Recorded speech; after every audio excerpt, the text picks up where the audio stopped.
Dulce et decorum est, by Wilfred Owen. Bent double, like old beggars under sacks, knock-kneed, coughing like hags, we cursed through sludge, till on the haunting fairs we turned our backs, and toward our distant rest began to trudge. Men marched asleep. Many had lost their boots, but limped on, bloodshod. All went lame, all blind, drunk with fatigue, deaf even to the hoots of gas shells dropping softly behind.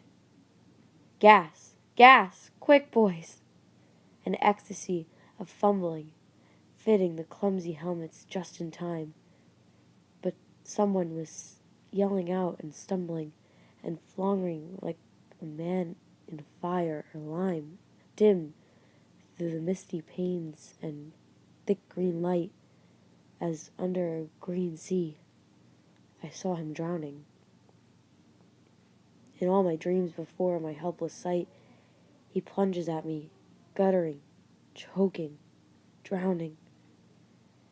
If in some smothering dreams you too could pace behind the wagon that we flung him in, and watch the white eyes writhing in his face, his hanging face, like a devil's sick of skin, if you could hear at every jolt the blood come gargling from the froth-corrupted lungs, obscene as cancer, bitter as the cud of vile, incurable sores on innocent tongues, my friend, you would not tell with such sigh zest to children ardent for some desperate glory the old lie.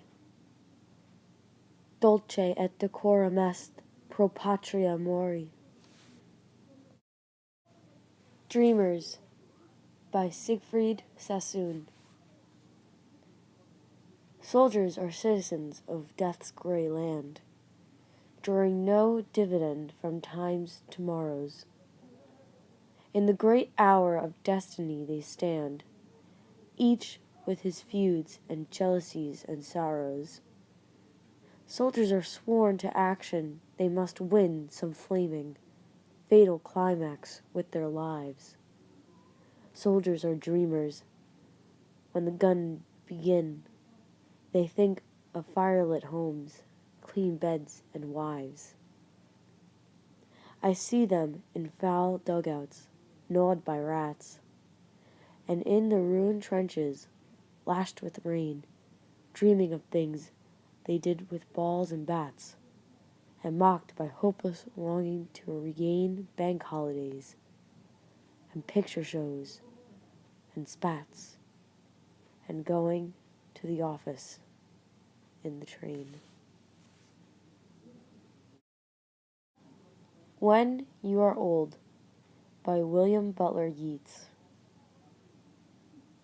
When you are old and gray and full of sleep, and nodding by the fire, take down this book and slowly read, and dream of the soft look your eyes had once, and of their shadows deep. How many loved your moments of glad grace, and loved your beauty with love false or true. But one man loved the pilgrim soul in you, and loved the sorrows of your changing face, and bending down beside the glowing bars, murmur, a little sadly, how love fled and paced upon the mountains overhead, and hid his face among a crowd of stars.